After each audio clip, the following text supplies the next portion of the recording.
It's my honor to introduce to you Eric Hipple. Eric Hipple, he's a former NFL star quarterback for 10 years with the Detroit Lions and was MVP. He's a graduate from Utah State University with a degree in business administration and was drafted in 1980. He's the bereaved father of beloved 15-year-old Jeff Hipple. I am honored to present Eric Hipple this afternoon to all of you who will be speaking to us about dealing with sudden loss. Bienvenido, Eric. Welcome, Eric. Thank you very much for the opportunity and also for the introduction. I've been involved in mental health and grief transition for quite a while now. And behind me, I got some of my football stuff behind me. And from the outside, you probably look and say, wow, you got everything going for you. And in fact, I really did have a great childhood growing up, a super supportive father, coaches that were always there for me, starting quarterback, high school, college, pros. And so there's a lot of stuff going for me. I did retire in the season of '89. And went on to form business and start to work in the business world and started a company. But it was on April 9th, year 2000. I was on a business trip out in Vancouver, and I was having lunch, and I had this very euphoric feeling that came over me, like I've never really experienced before. And it was the sun was shining. We were out at an outdoor cafe, and everything just seemed to like vibrate and kind of glow, and just euphoric feeling came over me, and then it passed, and I thought that was strange. I've never felt that before, and it was kind of like exhilarating.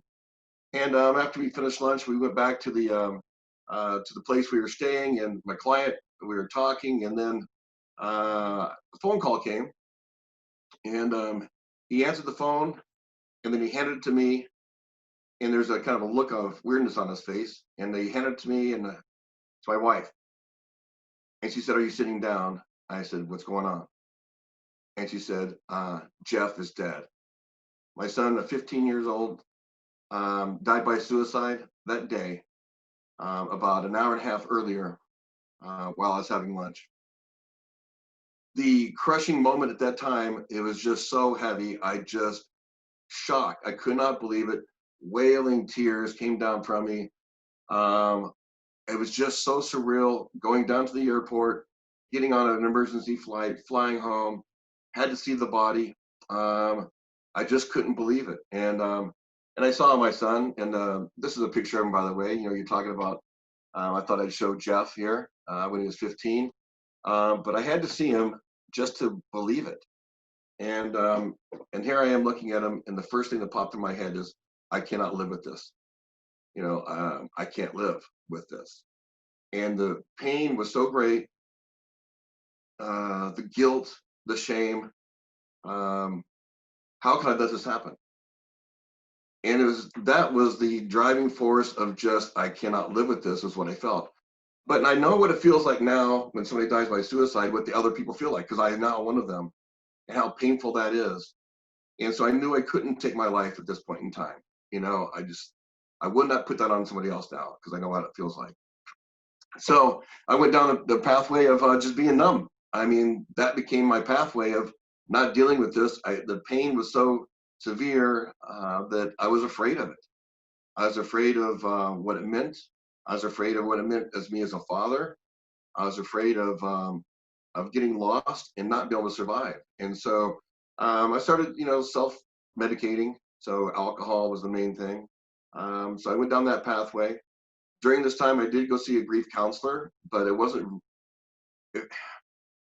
really to see him to help me stop tears from flowing during the middle of the day, because that's also embarrassing for a man. And so when I would be in front of people, that also the trigger would hit and tears would start flowing. I would remove myself. Finally, through his grief tools, which was a fantastic one, was the one where you hold a candle and you set a time up to grieve by lighting that candle at a certain point in time of the day. And then that's the time you can unload everything. And it really, really did help with the tears from falling, because I could postpone it until that moment. But it didn't help deal with the pain that I was feeling. And as time went on, I started looking at other avenues, what to do with this, because eventually I ended up being arrested on a DUI, and I spent 90 days in jail. Actually, 58 days of those 90 days I spent in jail. And coming out of that was the time where I thought, well, I've got to get a handle on this. I don't want this to be my legacy, and I certainly don't want it to be my son's. So I found a place to go through, but what I was looking for was, how to make me feel better, because I don't feel right. I'm depressed. I'm down. And so I went to a place called the University of Michigan, which is fantastic. They just started a depression center, and I received treatment for depression, and eventually on purpose, they hired me to be an outreach spokesman. And so I started pouring myself into the mental health field, how to help navigate through this mental health piece. I went on pretty good. And I started, putting programs together and working through that and reaching out and helping people, talking on suicide prevention. But I still wasn't whole, even though the depression certainly was much better. But I would still go through these dips where they would come along, and at some point in time, something would happen and it would affect me, and I would kind of drop off the radar map for a while. So it would just be these blips that would come, and then some of the self-medication would come back into play. I just wanted to be numb. Traveling on the road, I would be a lot more alone in my hotel room, and that's how I would deal with it. But again, it was pretty productive. In fact, the good things that came from that and trying to honor Jeff's death and then trying to do positive outcomes for that, I got involved with the military and doing suicide prevention work and traveled with the U.S. Fleet Forces. We started doing programs, and I think I did that for over a period of 11 years. Started working a school program, one in Michigan called Be Nice, but also for several foundations. I started getting involved in my own football retirees, I guess is the best way to put it, former players, and in head injury and their depressions, and start focusing on even that transition with that piece of it means. But I still wasn't 100%. I was still struggling along the way. And occasionally when I would do a suicide prevention talk, or somebody would come to me and ask me questions, it would get too close to the fire, and I would have another setback and just feel like this is just too much and trying to step back, and I would lose a couple steps. But going through that, it was a cathartic time. I ended up putting together a book for called Real Men Do Cry, thanks to a couple of fantastic therapists, Gloria and Heidi, in fact. So they helped me write the book and put it together, and that helped me quite a bit, pulling things through. But as time went on, still was not 100%, and I just didn't know what was missing. So I kept trying to chase medical reasons for it. It wasn't until the death of my father 5 years ago that a lot of the stuff came forward. And so after his death, I had to leave. He spent 2 weeks, had us all over to his house. He was staying with my sister, and had us over there. And he just decided, he's not going to take any more medication. So he had 2 weeks where he could be there, and as he died, and told us stories about his childhood, and this was just a magical time. But I ended up leaving before he passed away. I went on a business trip on a speaking engagement, and I took it rather than postponing it. And that didn't feel right with me. I felt still something, I shouldn't have done that. And so when he passed away, all these guilt feelings and all this shame and stuff kind of fell back in my lap again. And I started struggling again. Finally, after another incident, this was a couple years ago, another incident came up. I finally got in front of a therapist that opened up a door that I hadn't had before. And I'll say that it was probably there before, I just couldn't see it. Maybe I wasn't ready for it. But this time it came forward, and we discussed, complicated grief. And I started looking at all the pieces put together, and I think some of the stuff that was being talked about, transition stuff through COVID right now, I think it really plays into how all these things that we don't see maybe a loss as a death loss as not being grief worthy, it really is. And if we don't pay attention to it, it can really complicate grief when it really lands in our lap. And so I want to try and connect some of those dots. So as I played for 10 years, I was in the middle of my 10th year when I was cut, released from the team after playing a terrible game. And nobody likes to leave their profession in a bad way. I did. I also had a lot of, I was really driven by not wanting to be a disappointment, if that makes a lot of sense, right? I wanted the approval. I wanted to win. I wanted acceptance. And that really drove a lot of my childhood and college years up to this point. So now I'm done. The business that I started actually did really, really well to start off with. But then that transition piece, as I said, I wore a uniform from 9 years old until 32 years old, and that's gone. And so my identity that was kind of crept up in that person, and that's how I knew the world was as a football player, was different. My support system was gone. Relationships have changed. The money is turned off, and really don't know who I am, and was kind of lost in that space and trying to regain, but started the business and it started doing really well. The trouble is, after about 6 years of that, that grief from that loss of identity caught up, and I started feeling like a failure. The business wasn't doing what I thought it should be doing. And it got to the point where I actually was driving to the airport. I wasn't driving, I was a passenger. My wife was driving. And she was driving because I wasn't doing really well. She could see it. We got close to the airport, and I felt like I just couldn't go any further. And I jumped out of the car that was going 75 miles an hour. I wrote her a little quick note saying, "I'm sorry, I love you," and I handed it to her and I jumped. I survived the freeway incident. I didn't get hit by a car. They swerved. They didn't hit me, but at 75 miles an hour, I was pretty messed up. And I woke up in the hospital, and woke up and in a few days, my parents had already gotten there from from California to Michigan, and every opportunity to reach out and do help and ask for help at that time didn't happen. In fact, I refused it. Stigma was part of the playing that, but also I was still stuck in that idea that I don't want to be a disappointment. People are going to see me reaching out for help as a disappointment and as weak, and so I pushed off. So carrying that with me into Jeff's death, I had gone through divorce, and Jeff was going back and forth between my ex-wife and myself. He was living with us the time that he died, and that failure sense set in, and that shame and the guilt and all that rode along with it.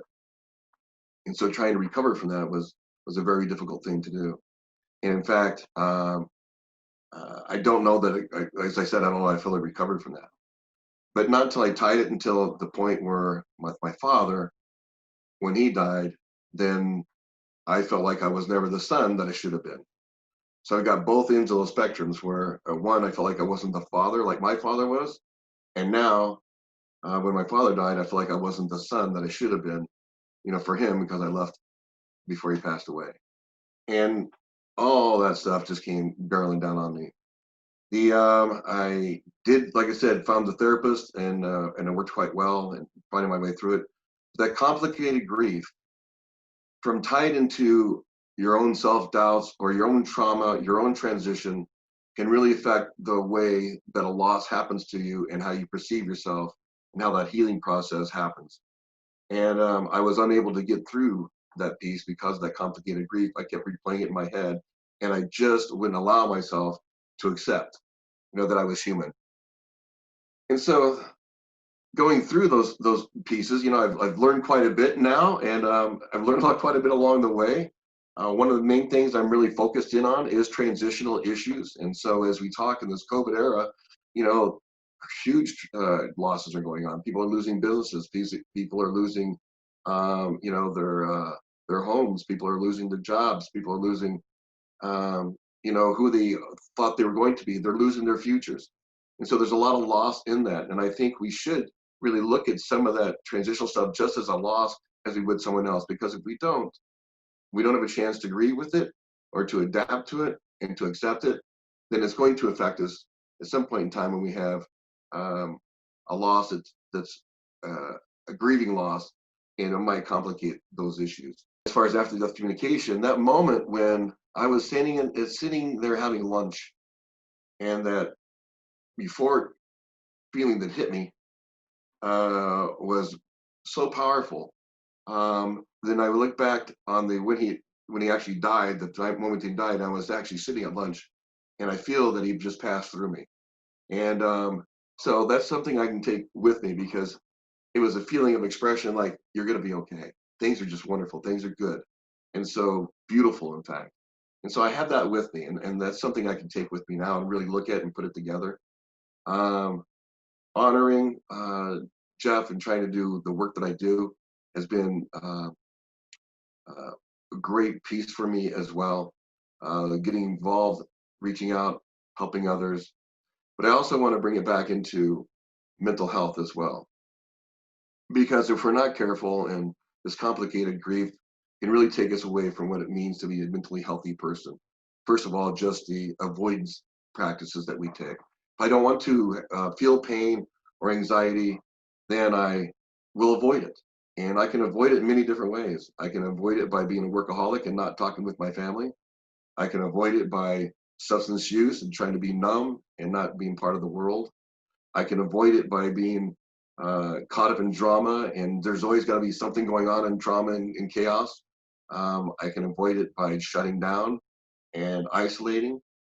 So there's many ways that we can be unhealthy if we aren't able to um, feel the pain and take things head on. And so that's part of it. The mental health as well, has to do with what we can do. One of the biggest things I think that comes along with grief is the pain that's associated with it and not wanting to feel it. And so fear steps in. And if I fear something, the fight or flight kicks in an urgency it kicks in. So, I might fight something or avoid it. If I'm cornered, I might fight. If not, I'm probably going to run. But the thing is, if you don't know what to fight, there's nothing there to fight. You don't have a handle on it, you can't see it. But the only thing you can do is run. And so trying to stay in front of it, trying to outrun it, leads again to avoidance, trying to push it behind us and try not to deal with it. And again, that's not going through the grief process. There's also ways that we can deal with it. So just sitting in the fear for a moment and saying, it's okay. I can sit here. I can be in this. I've gone through this. And it gives me the motivation to sit there and just not panic and not run, but feel it. And that way I can deal with it. Because fear can also be a motivating factor. If I can face it and hold on to it and embrace it, then also motivates me to do things. So it might motivate me to reach out to someone and talk. It might motivate me to work with somebody in the foundation. It might motivate me to accomplish something that I wouldn't have accomplished before, but giving back and being open to those things. And so it can be motivational as well. The other things, as far as health goes, mental health, meditation, trying to sit, whether it's fear or just trying to sit in that and with your thoughts. Now, meditation one way is, where I can clear my mind and not have these intrusive thoughts bombard me, because I can just let go of all thought. But there's also mindfulness, all right, which is a little different. But mindfulness means I can be present and I can allow these thoughts to come to me and just ponder them. Where do they come from? What's their origin? And then, handle them and then let them go. Just being present in that moment, not worried about the future and not worried about the past. And so I can do that as well. There's another thing that's another gift that we can give ourselves, and that's visualization. That's finding a sanctuary. Now that sanctuary, can be up here. That means I can be anywhere. And if I feel really stressed out, right, and I just need to calm myself and I need to get away the chaos for a moment, I can actually sit and close my eyes and I can visualize. I can visualize any scene that I want to. I can visualize sitting on the beach. I can visualize the warm sun. I can visualize the person that I miss is sitting next to me. And so I can create that sanctuary that I want to, and I can actually visualize it. And I can be there away from everything else. And then when I feel calmer, I can come back to this world again. And so those techniques are really, really good for health. And I think we've talked about some of those things, but exercise, certainly, the endorphins, feeling good, connected. body scan where I feel connected to my body again. So oftentimes if we feel chaotic and we feel disorganized and stuff, just grounding ourselves can be helpful as well. So the other pieces to mental health that I really focus in on is also understanding, what it takes to, the thoughts that we have and who we are, down to our kind of our core beliefs and what does that mean? I mean, the core beliefs are things that we tell ourselves. It's the things that the lens that we look through at life. And if we tell ourselves negative things over a period of time, we start believing them. If I tell myself positive things over time, then that becomes the lens I look at the world through. So I can look at it through a negative sense and say it's not going to get any better. We're going to go out of COVID and it's going to be terrible. I've lost all this stuff. We're never going to get things back. And I look in the past. Or I can look in a positive way and say things are possibilities. And every possibility that opens up, I got a chance at a new beginning and a new world. And so always opens those possibilities. And then last but not least, I think just dealing with what does it mean to be mentally healthy? And I think the definition of that is a sense of well-being on who you are, finding that sense of well-being. It's not about diagnosis, it's about a sense of well-being on who you are. That means that I can be productive, I can handle normal stresses, I can be in relationships, and I can be part of a community. There's that sense of well-being right here that can get me there. Not worried about what other people think, but worried about who I am. And so my value systems, the way I see things, and to me there's 4 parts to that. That's the relationships we have with ourselves, how I view myself, the relationship we have with others, and how we treat and view others and what we do, and then also the spiritual world that we have that's above us and in us, and then we also have the relationship with the physical world. We are here today in this COVID world right now. That's a reality, and we have to deal with that. But we should be a whole person and deal with each one of those relationships, not get stuck on one that dominates, and so we're not balanced as a whole person. I've learned that it helped me to help others, to know I'm not the only one, put one foot in front of the other, find a life. Adding hope to the darkness, you start on the trip to recovery. Reach deep down inside and say, I am going to live on. We laugh, we cry, and remember. Hope without action doesn't work. Hope with action can change the world. We always say, if you've lost hope, please lean on ours.